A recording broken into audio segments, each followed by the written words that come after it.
As you move from the light elements to the heavy elements, you keep periodically coming across the same properties, which is why it's called the periodic table. The recurring properties are organized so that you can easily see similarities between elements. The periodic table is arranged in periods and groups, going from the light elements at the top to the heavy elements at the bottom. The rows going across from left to right are periods. Elements in the same period all share something in common. They have the same number of energy shells. Each new period row represents a new shell. Elements in the first period have one shell, and as we go down, the shells increase. Hydrogen is in the first period. It has one shell. Potassium is in the fourth period and has 4 energy shells, as do all the other elements in this period.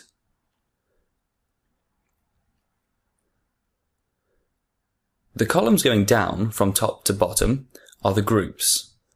Elements in the same group also have something in common. Elements in the same group have the same number of electrons in their outermost shell.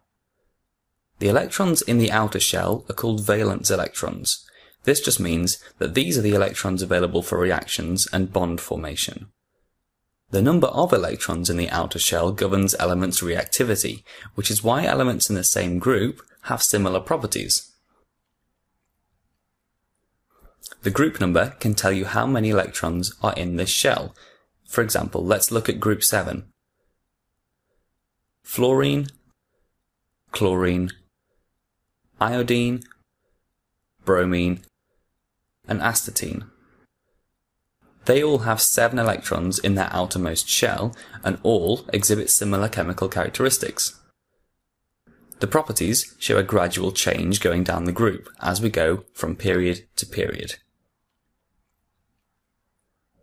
So, if we look at group 7 again, we can see that they are each in a different period in the periodic table, telling us that each element in this group has its outer electrons on a different shell.